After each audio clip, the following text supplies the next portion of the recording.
Hey everybody, Walter is back again to talk about some more Power Ranger helmets. This time it is the Lightning Collection Power Ranger Lord Drakkon helmet. This one is significant for several reasons.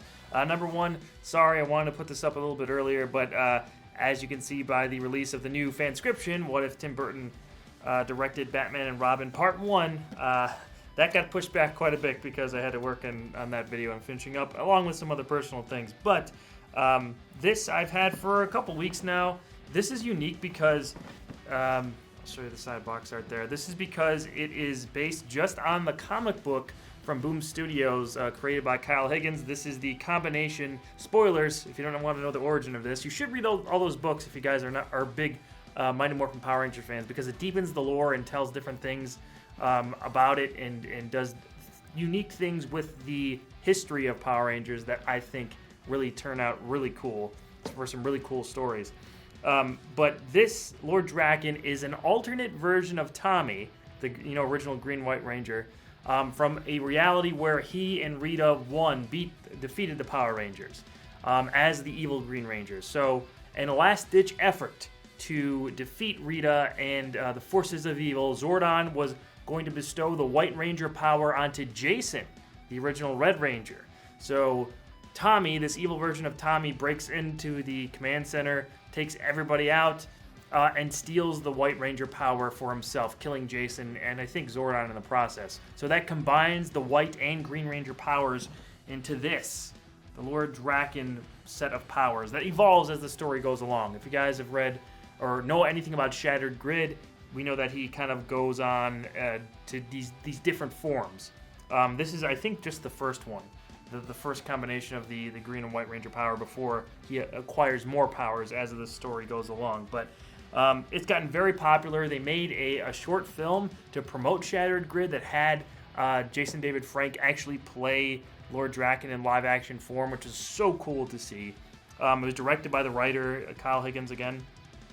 So big credit to him for making this a real thing. This is now tangible. It's not just on the pages of a comic book anymore. This is an officially licensed product that you can wear.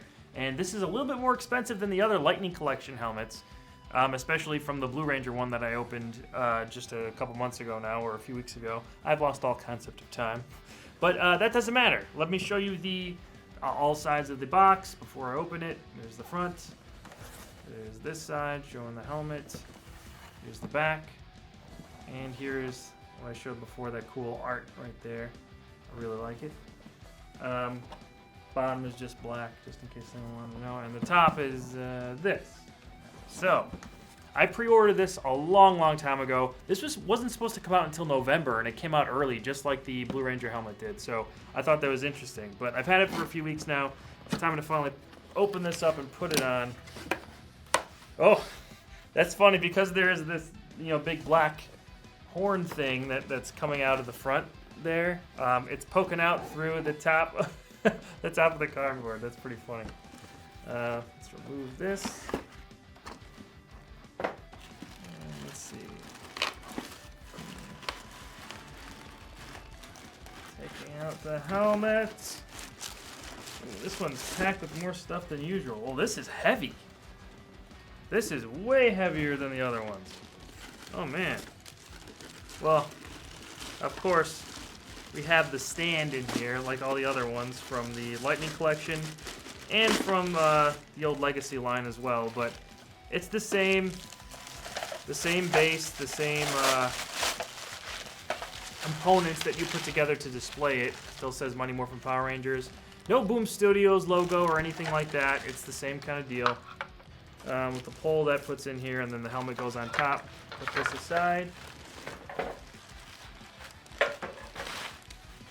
The helmet still, this is heavy. This is heavier than usual. Wow. Let's open her up here. Now, on the Blue Ranger helmet, I just want to say I had a ton of scratches.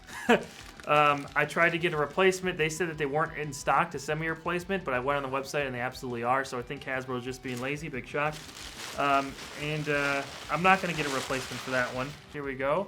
So the piece that goes on here, that big black horn part, and the diamond that goes here from the Green Ranger helmet, That's a separate piece that I have in here. I'll show you in a second. This looks like a really cool alternate White Ranger helmet right now. Even without the thing on top, that is actually really cool. So the red visor is something very different. The big red eyes up there. I see some blemishes here. Maybe I could take those off. I don't know how much is going to show up on here. I'll try and fix that later. But since it's white, it's going to reflect all this light, and you're probably not going to see as much detail as the other colored helmets. But yeah, I'm seeing some scratches here. There's a big one there. Not as bad as the Blue Ranger. Oh my goodness. They just have, like how is this even... I'll have to like try and lower the exposure to show you guys in post. Maybe you can see it, maybe you can't. But there's like, literally like someone went like this on the side of this thing. It's just like a bunch of weird markings. I'll try and make that more visible to you guys in editing this video. But besides those weird scratches, they're not as visible as like the Blue Ranger one. So that's pretty cool. This is heavy, man. I'm surprised at how heavy this is. By far the heaviest of the Lightning Collection helmets. So that's pretty awesome. It looks good. I'll give you a once around before I put the horn piece on. All white. And the inside is the same with the strap and all that stuff. Still got the magnets, of course, on the side. There's a gray lightning bolt knob here that you could tighten and loosen on your head. Very cool. Now, get to the head piece here, the forehead piece.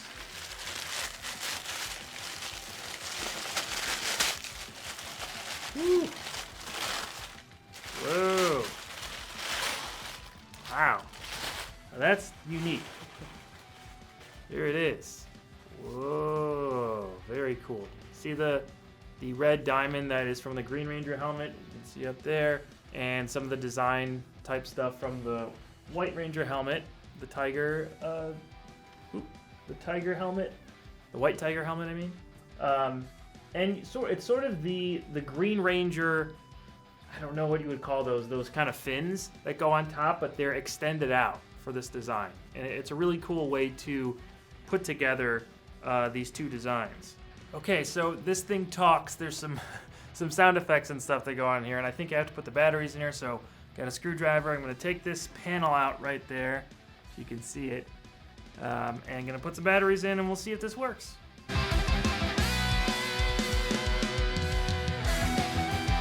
So it takes 3 AAA batteries, which I will put in now. I got a few on me here, so I'll put these in, and we'll see what this sounds like.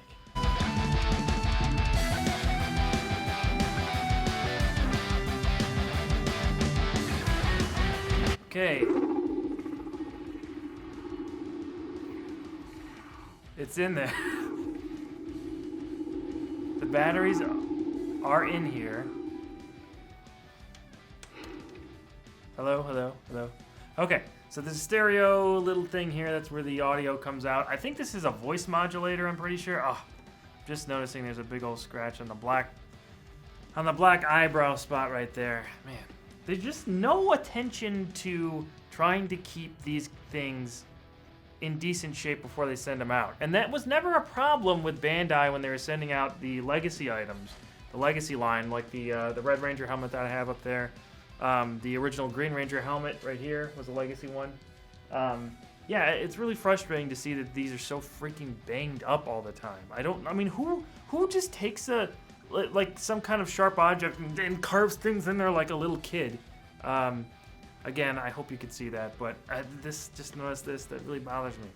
Man, pretty annoying that these things come damaged already when you pay so much money for these. And this was over $150, I think, so very interesting.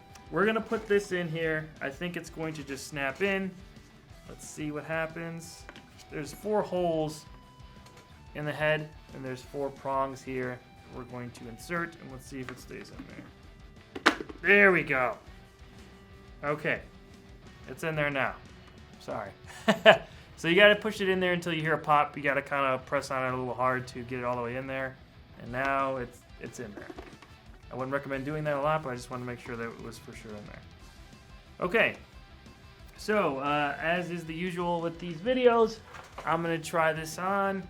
We'll play with it. The added thing with this. The feature is the voice modulator, so I'm gonna put on. Let's see. Let's see if this thing fits. Hopefully it does. Whoa. Tighten this up here.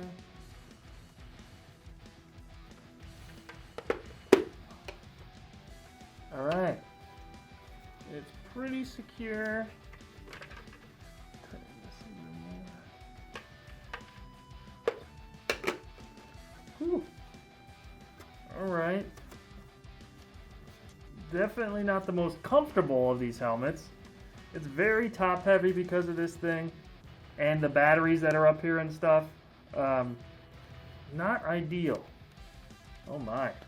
Okay, so this red visor makes everything like a pinkish purple when you're looking through it, so not the most see-through of these things. This keeps coming down like further and further. I have it pretty tight around my head, so I'm not sure how much tighter it can go. I'm just trying to tighten it enough where it's not going to move around. But the magnets snap in place, and it's just gonna, you can't move around too much because this thing is very heavy on top. So, oh man, it's really pushing on this part of my forehead, again, because of this piece and the different elements that are in the voice modulator up here with the batteries and stuff. Not ideal. Not loving this. One thing I really liked about the Lightning Collection helmets were that they were very lightweight compared to the Legacy line, and this is already giving me a headache in the front of my head. Jeez. Oh my goodness. And of course the magnets, because they refuse to listen to reason and put freaking latches on the side to keep the helmets closed. This keeps popping open when I move my head back. So, yeah. Great job, Hasbro. Anyway, let's see about this voice modulator thing. The button is here. Let's press it. It has been activated. This is what I sound like now as I talk through the voice modulator. Can you hear me? Okay, so number one, this sounds like Zordon. Not like some evil version of Tommy, although we don't know what he sounds like because he's a comic book character and hasn't ever really been shown in live action form outside of that short film. So this is interesting. It's pulling my hair in the front. Definitely the most uncomfortable of these helmets that I have worn. Let's try something. It's Morphin time! Wow! What's something that Lord Drakkon would say? Tommy, you will come with me and join together in a fusion of different versions of Tommy to create the ultimate Tommy.